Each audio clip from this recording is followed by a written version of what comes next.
The slap landed before I even finished my sentence. I hadn't gotten past the words "I'm pregnant" when my mother-in-law's palm cracked across my cheek, hard enough that my ears rang and the teacup in my hand shattered on the kitchen tiles. I stood there, stunned, my hand pressed to my burning face, while she stared at me with an expression I had never seen before, not anger exactly, but something closer to terror. 30 minutes later, still shaking, still alone in the house because Daniel had stormed out after the argument that followed, I heard the doorbell ring. I opened the door expecting a neighbor, or maybe Daniel come back to apologize. Instead, a woman I had never met in my life stood on the porch step, soaked from the rain, staring back at me with a face that was unmistakably, impossibly my own, only 25 years older. If you enjoy real-life emotional stories filled with suspense, stories where relationships, secrets, and hidden truths come to the surface, then before we begin, please take a moment to subscribe to Silent Ties Tales. And if you're already part of our family here, do drop a like, because it truly helps stories like this one reach more people who need to hear them. Let me know in the comments which twist in this story shocked you the most, because I genuinely read every single one of them. My name is Emma Hartley. Before any of this happened, I was by every outward measure an unremarkable woman living an ordinary life in Millhaven, a small town tucked into the folds of the Yorkshire countryside where everyone knew everyone's business 2 generations back. I taught Year 4 at Thornfield Primary, the same government school I myself had attended as a child, in a converted stone building with radiators that clanked all winter, and a headmistress who still used chalk because she distrusted these smartboards. I loved my job in the quiet, exhausting way teachers love their jobs, the kind of love that costs you sleep and gives you almost nothing back except small private victories. A child finally reading a full sentence without stumbling. A shy boy raising his hand for the first time in October. Those moments were mine, and nobody could touch them. I had married Daniel Whitfield 3 years earlier, a structural engineer with a gentle laugh and a habit of humming while he cooked. We'd met at a mutual friend's wedding, and within a year we were living together in a rented cottage on the edge of town, saving for a place of our own. Daniel's family, the Whitfields, were considered something close to local royalty in Millhaven, not wealthy exactly, but respected, established, the kind of family whose name appeared on the plaques of the village hall and the War Memorial Committee.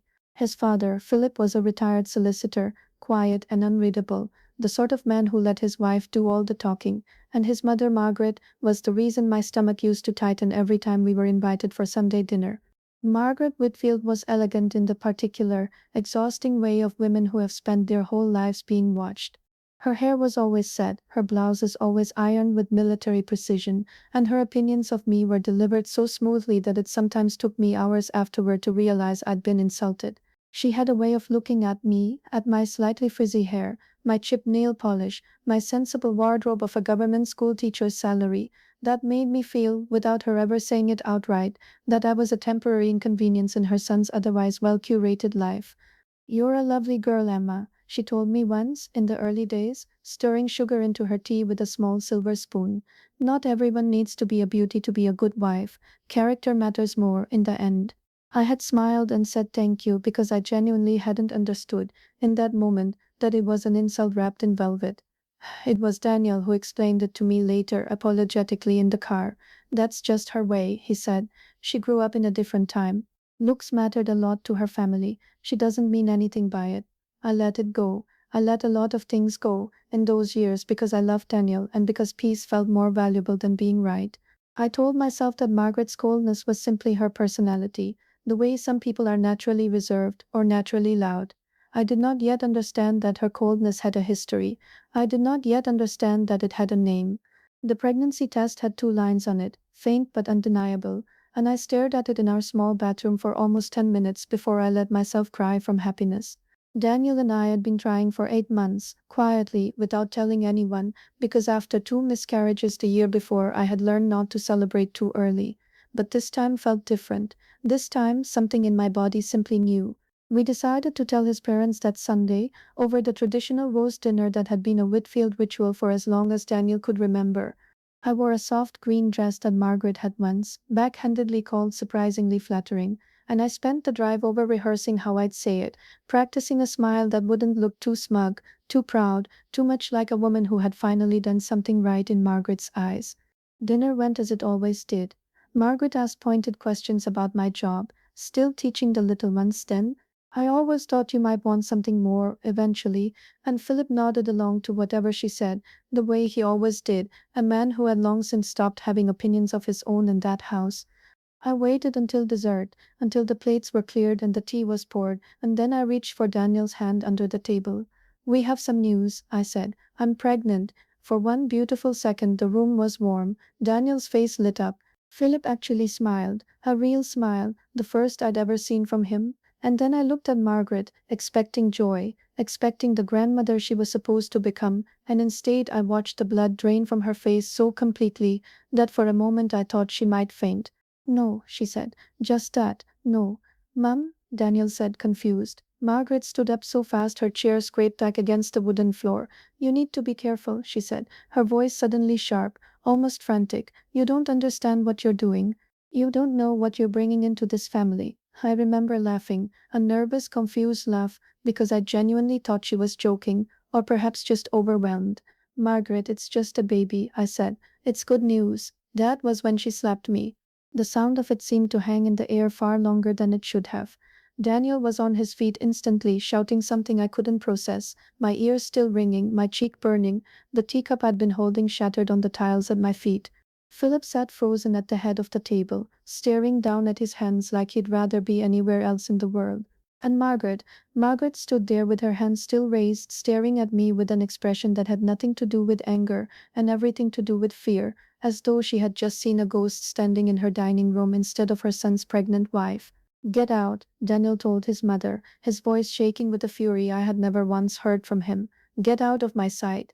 I don't remember much of the drive home. I remember Daniel apologizing over and over, his hands gripping the steering wheel white-knuckled, saying he didn't understand what had happened to his mother, that he'd never seen her like that something must be wrong with her, that he needed to go back and talk to his father alone to figure out what on earth had just happened. I told him to go. I wanted to be alone anyway. I wanted to sit in our small kitchen and hold my stomach and cry without an audience. I was still sitting at the kitchen table, my tea gone cold, my cheeks still faintly stinging, when the doorbell rang. I assumed it was Daniel, forgotten his key, or perhaps a neighbor who'd heard the commotion from the Whitfield house, though we lived 15 minutes away, so that seemed unlikely. I wiped my face, took a breath, and opened the door. The woman standing on my porch step was soaked through from the rain that had started sometime in the last hour, her gray coat clinging to her shoulders, her hair, my hair, the exact same shade of dark brown, the exact same slight wave, plastered to her forehead. She looked to be in her 50s, maybe older, with lines around her eyes that I would one day have myself, and a mouth that curved at the exact angle mine did when I was nervous. I have stared at my own reflection every day of my life. I know my face the way you know a room you've lived in for 30 years, and I was looking at it now, aged and rain-soaked, standing on my doorstep like something conjured from a mirror. Can I help you? I said, my voice smaller than I intended. The woman's eyes filled with tears almost instantly. She opened her mouth, closed it again, and then said, in a voice that cracked in the middle, "You must be Emma. How do you know my name?" "My name is Rose," she said. "Rose Ashworth. I think we need to talk." "May I come in?" Every instinct I had told me to shut the door. A strange woman, soaked in rain, appearing on my doorstep hours after the strangest, most violent evening of my marriage, wearing my exact face like a mask. Nothing about this situation followed any rule of sense I'd ever learned. But there was something in her eyes, something desperate and pleading and achingly familiar, that made me step aside instead and let her in. She sat at my kitchen table, in the chair Daniel usually sat in, and wrapped her hands around the mug of tea I made without quite deciding to make it. For a long moment neither of us spoke. I studied her face, and the longer I looked, the more unsettling it became, not just the resemblance, but the specific details, the small mole beneath her left ear, identical to mine, the slight gap in her front teeth, the way her eyebrows arched when she was thinking exactly the way mine did. "I need to ask you something first," Rose said finally, "and I need you to answer honestly. Were you adopted?" I froze. "No," I said. "I mean, I don't think so. I grew up with my parents in Sheffield, Margaret and Robert Hartley. They're both gone now. But, no, I wasn't adopted." "Are you certain? Why are you asking me this?" Rose closed her eyes for a moment, and when she opened them she looked older than she had a second before, as though the question itself had cost her something. "Because 32 years ago," she said, "I gave up a daughter for adoption, a closed adoption, through an agency in Leeds. I was told I would never be allowed to find her, and I never tried, because I made a promise to myself that I wouldn't ruin her life the way mine had been ruined. But 3 weeks ago, someone showed me a photograph, a woman getting married in the local paper, some years back. Emma Hartley marrying into the Whitfield family. My stomach turned over. I saw the photo and I thought I was losing my mind, Rose continued. I look at you now and I know I'm not. I didn't sleep that night. Daniel came home close to midnight, exhausted and confused, having gotten nothing coherent out of his father except a mumbled instruction to let it go, let your mother calm down. When I told him about Rose, about what she'd said, he looked at me the way you look at someone who has just told you they saw a UFO, not disbelieving exactly, just utterly unequipped to process it. That's insane, he said. That has to be a coincidence. People look alike sometimes. Daniel, she has my mole, she has my teeth, she has my exact eyebrows. Lots of people. Daniel. He stopped. He looked at me properly, and I watched the doubt in his face slowly curdle into something else, a memory, maybe, or a suspicion he didn't want to have. My mother's reaction, he said slowly, the way she looked at you tonight, before any of this happened. It wasn't just anger, it was like she recognized something. We didn't sleep. We sat up until 3 in the morning, going over every strange comment Margaret had ever made, every flinch, every odd silence whenever the subject of family history came up. Daniel had always known his mother had a sister, Aunt Rosalind he called her, though he'd never actually met her, had only heard the name mentioned once or twice growing up, always followed by a swift change of subject. She died young, Margaret had told him once, when he was a teenager, and had asked out of idle curiosity, there's no need to talk about it. But Rose Ashworth was very much alive, and sitting in a rented room above the Millhaven post office, waiting to hear from me again. The next few weeks became a strange, quiet investigation, conducted almost entirely by whispers. I couldn't go to Margaret directly, Daniel and I both agreed on that, some instinct telling us she would simply deny everything and shut every door before we understood what we were dealing with. So instead we went to the people who remembered. Mrs. Doyle, who had run the village post office for 40 years and remembered every family that had ever passed through Millhaven, told me over the counter one morning, lowering her voice even though the shop was empty, that yes, she did remember a Rosalind Calloway, that was her maiden name, same as Margaret. They were sisters, and my word, weren't they a pair back in the day? Margaret was the pretty one, everyone said so, even their own mother said it to their faces, if you can believe such a cruel thing. Rosalind had a scar, you see, from a childhood accident, a burn along her jaw, and their mother, old Mrs. Calloway, dreadful woman, she used to say Rosalind would never find a husband looking like that she'd shame the family name. She sent her away eventually. Boarding school, they said, but nobody ever saw her again after that. It was as if she'd never existed. I went to Thornfield Primary's archive room that same week, ostensibly to look for old class photographs for a school history display, and found what I was truly looking for buried in the enrollment ledgers from decades earlier. Rosalind Calloway's name appeared in the 1960s student rolls, and then, abruptly, there was a line through it in a different ink, with a small clip note beside it, withdrawn, family circumstances, no further record, erased. Literally physically erased from a page, the way you erase a mistake. I began to understand, slowly and sickeningly, the shape of what I was uncovering. Rose, had been cast out of her own family for the crime of not being beautiful enough, judged by a mother who valued appearance above blood. She had left Millhaven in disgrace, and somewhere along the way, pregnant and alone, she had given up a daughter for adoption, believing she was sparing that child the same fate she had suffered. And that daughter had grown up in Sheffield as Emma Hartley, had become a teacher, had fallen in love with a man named Daniel Whitfield, and had unknowingly walked straight back into the family that had erased her mother in the first place. When I finally confronted Margaret, it wasn't planned. It happened 3 weeks later, at the hospital, of all places, during my 12-week scan. Daniel had insisted his mother come. Some part of him, I think, still hoping this could all be smoothed over, that grandchildren healed everything the way they're supposed to in films.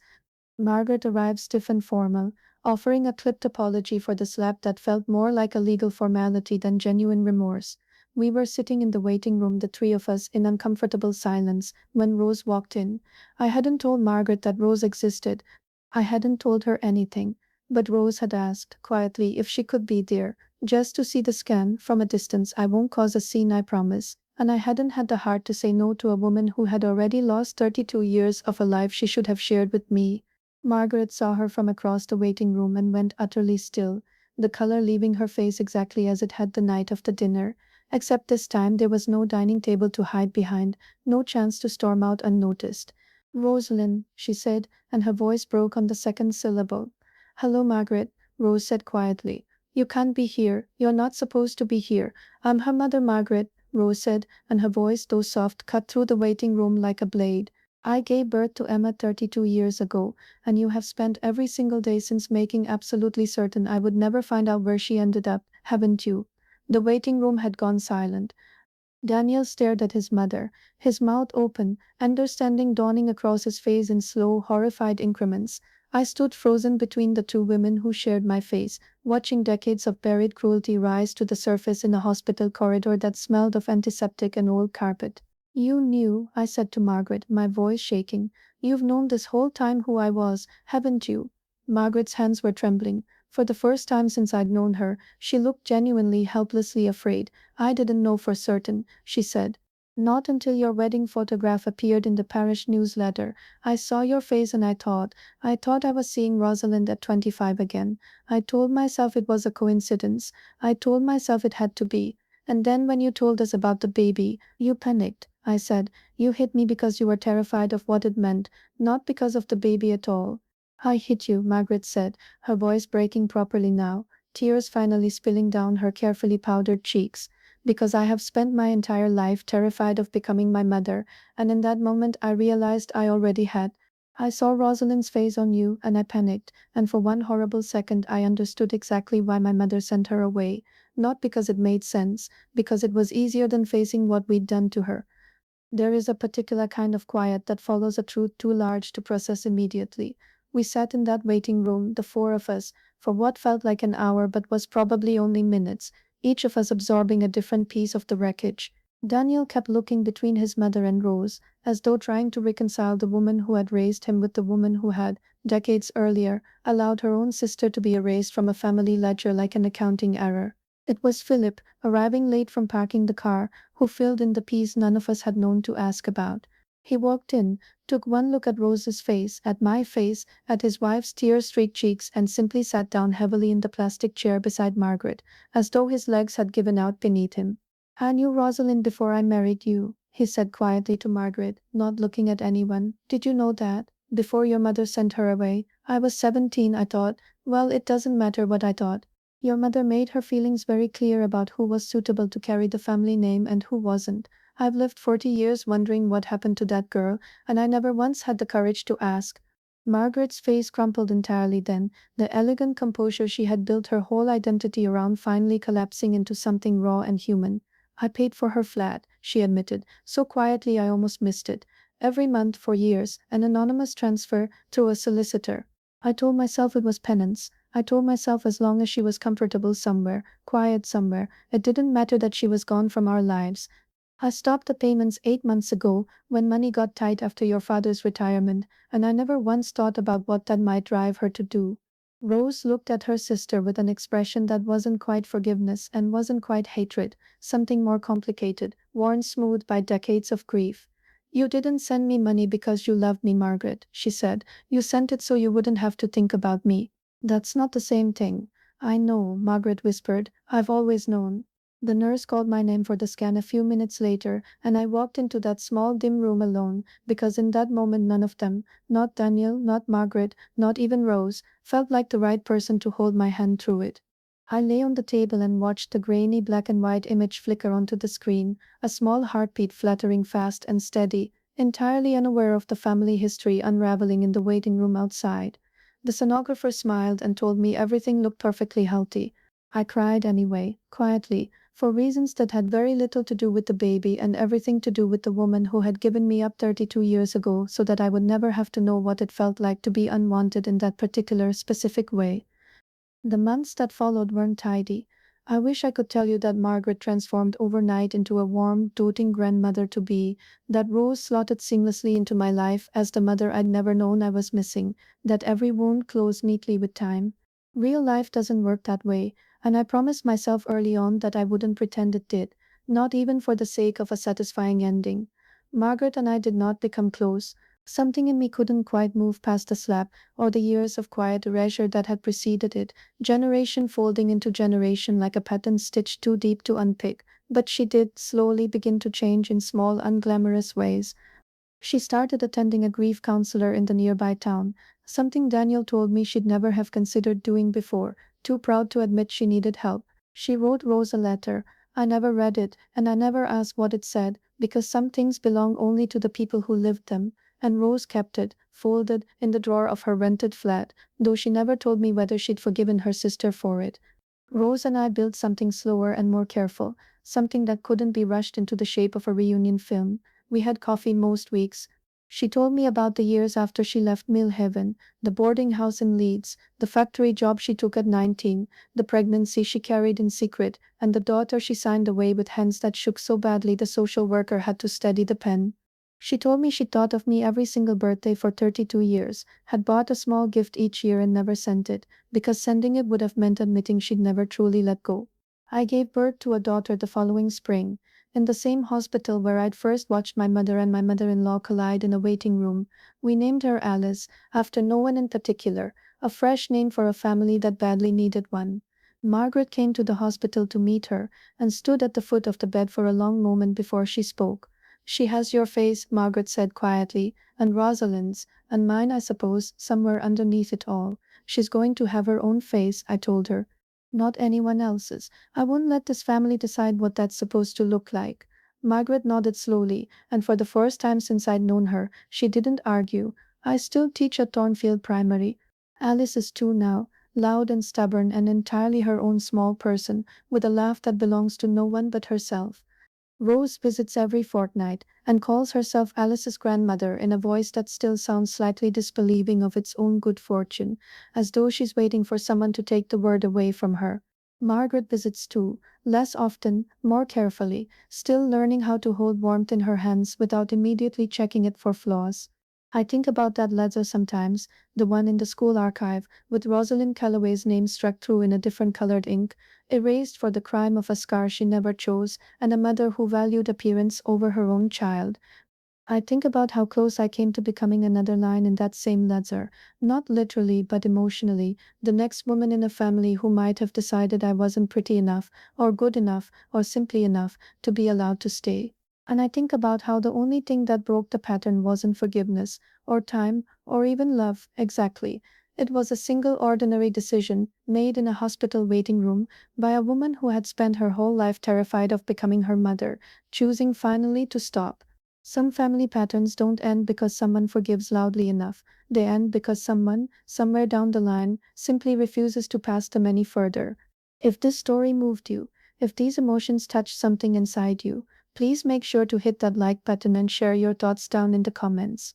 And for more raw, heartfelt, real life stories just like this one, don't forget to subscribe to Silent Eyes Tales so the next story finds its way straight to you. See you in the next one with another story worth telling.